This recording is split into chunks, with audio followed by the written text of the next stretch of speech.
Hi everyone, and welcome to my action research presentation for EDLL604. An introduction and some background information for this research project. This research project was undertaken at Bacchus Marsh College, located in outer Western Melbourne. There are currently 998 enrolments at the school. The school has an IC-SEA value of 970 out of 1,000, which puts it on the 33rd percentile when compared to like schools. Approximately 6% of students identify as Aboriginal and/or Torres Strait Islander, and 11% of the student body speak a language other than English at home. This action research project was undertaken in a Year 7 science class. There was limited initial information about the learners within this cohort due to students coming from a range of different feeder schools in the area. This has resulted in inconsistent information transfer from various primary schools to the college. There were 23 learners at the beginning of this research project, with notable learners including Student 1, who was 6 to 12 months above average on NAPLAN scoring, Student 4, who has ASD, ADHD and an intellectual disorder, Student 8, who has a medical condition resulting in low attendance, Student 11, who has a diagnosis of ASD and a low cognitive score, Student 12 with ASD, and Student 15 with ADHD, as well as a literary processing delay. There was an initial diagnostic test done at the start of the school year in which there was only one student who could identify an independent variable. After initially teaching these scientific inquiry skills, the number of students that could identify independent, dependent and control variables increased, but this was still below the 80% mastery expected. This led to the following learning issue being identified. The focus learners have low questioning and predicting scientific inquiry skills due to varied primary school education exposures and opportunities. A literature review was conducted to identify pedagogical strategies and reasoning to incorporate into this action research project. Multiple exposures, modelling and frequent testing were deemed to be the most appropriate for this cohort of learners. Multiple exposures was chosen to optimise the transfer from students' short-term working memory into long-term working memory. This was done based on Nuttall studies identifying that it takes at least 3 to 4 experiences for the transfer of information to long-term memory. This was confirmed by Hattie and Rosenshine studies that deep learning needs frequent reviews. Modelling was also selected to help maximise the multiple exposures. Increasing scientific inquiry skills is a complex process. Using think alouds as well as scaffolded examples based on both theoretical scenarios as well as practical tasks allowed students to observe these skills being broken down into smaller steps. It also allowed for the addressing of misconceptions, which was identified by Harrison and Tregast as an issue surrounding scientific modelling. The final pedagogical approach that was chosen was frequent testing.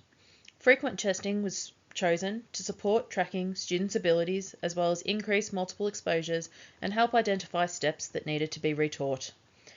This technique also can be enhanced by using timely and appropriate feedback to learners, and a goal of 80% of learners being able to successfully demonstrate the skills of identifying independent, dependent and control variables was set. This led to the following research question being proposed. What happens to students questioning and predicting scientific inquiry skills when combining multiple exposures, modelling skills and frequent testing within a Year 7 science class? The research approach for this task was based on mixed research including post-positivism and pragmatic approaches to research. Quantitative data was tracked via a Gutmann chart as well as against a skills rubric to measure learning progression. This also included student responses to feedback surveys based on a Likert scale to quantify data. The qualitative data for this research included student written responses as well as observations. The qualitative pragmatic approach also corroborates with the unpredictability of the classroom environment, as well as outside influences such as individual learners' moods and attitudes towards schooling, adding depth to conclusions drawn from this project. The original action plan included 3 strategies being incorporated into lessons each week. However, due to time constraints, this schedule was modified to only include 1 strategy per week. I also adjusted tracking students' abilities to include the Gutmann chart to accommodate the growing need for differentiation for tasks within my classroom. Ethical considerations whilst undertaking this project, including obtaining written consent from the principal of the school, as well as informing parents and carers of the students' involvement in the research. This allowed for the opportunity for consent to be withdrawn at any stage throughout the study. The results were also anonymised to protect student privacy. Over the course of the study, 7 students dropped out due to changing classes. This includes students 3, 4, 6, 13, 17, 19 and 21. The class also gained 6 new students. To remove these variables from the data, only the 16 students that were present at the beginning and the end of the study have been included within the results. Results. There were 5 different testing opportunities at various stages across Term 2 and Term 3. There is the initial diagnostic before the study period, as well as the paper towel example, which formed the initial baseline for this research task. Green ones indicate students successfully identifying a variable, a red 0 means that they attempted the question and were incorrect, and a purple identifies students that were not present for testing. Comparing the first to the last results show us that there was a 0.625 increase in the mean test results between the baseline and the final test. This increased to 0.87 when removing student 10, who was absent for the final test. And correcting the data for students who were present for all 5 tests show a 1.43 increase in the mean. I included student skill tracking via a Gutmann chart when it became apparent that some students mastered identifying variables very early. This allowed me to keep extending these students while also supporting those still grappling with these skills. Through our Gutmann chart, we can see that there was an average growth of 1.69 for students' questioning and predicting skills over the course of the study. When analysing student survey data, there was an increase in students' own beliefs about identifying scientific variables and asking good scientific questions. Findings. What do these results actually mean for student learning? Finding 1. The overall trend for the data was positive across the course of this study and is consistent with positive growth across all 3 skills, with a clear upward trend across the 3 components of the questioning and predicting. However, the results did not show a statistically significant change with a p-value of 0.08, which may be due to limited class size. These results are still below Rosenshine's goal of 80%. Finding 2. Students showed the most improvement at the beginning of the study. If we compare the results between the initial baseline paper towel test and the midway summative test, we get the following results.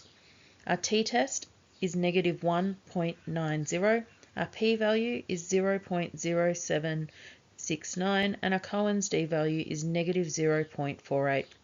These results are not statistically significant, but the p-value is close to the 0.05 threshold, and the Cohen's d-value shows that the effect size is small to moderate. When comparing the summative test to the final test, however, the statistics show that the t-test value is negative 0.235, our p-value is 0.819, and our Cohen's d is negative 0.06. This indicates that there was no meaningful change in these results, as the mean difference is nearer 0 and the p-value is very large.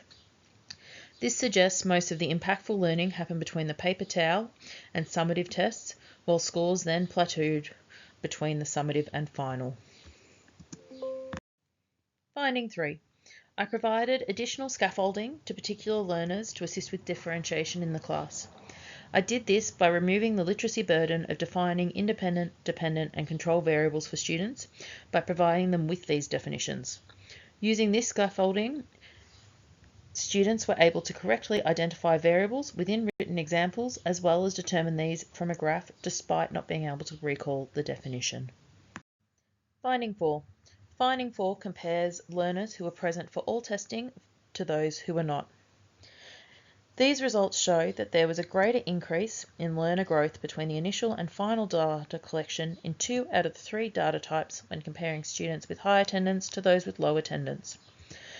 However, the p-value of 0.465 shows that these findings, whilst they do show an increase, are not statistically significant. Finding 5. Student self-perception survey data increased. As the study progressed, students' self-belief surrounding identifying variables also increased. This leads us to the answer to our research question. What happens to students' questioning and predicting scientific inquiry skills when combining multiple exposures, modelling skills, and frequent testing within Year 7 Science? Despite most students showing growth over the course of this research project, the results were unable to conclude that using multiple exposures, modelling, and frequent testing helped improve students' overall questioning and predicting skills. There was a positive trend in student abilities and self-belief in identifying variables through various scenarios. However, these had insufficient statistical significance when analysed. The cohort did not reach the intended target goal of 80% of the class achieving mastery.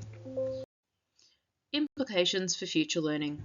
Even with no definitive results, this research still has applications for teaching and learning. Where to now? Future opportunities include re-examining my own modelling skills and identifying areas for improvement, exploring differentiation to continue to allow students who have mastered these skills to progress, flagging professional learning opportunities to assist students with scientific literacy skills, as well as continue to explore other pedagogical avenues to help students improve their scientific questioning and predicting skills. That brings us to the end of my presentation. Thank you so much for listening. Here are my references.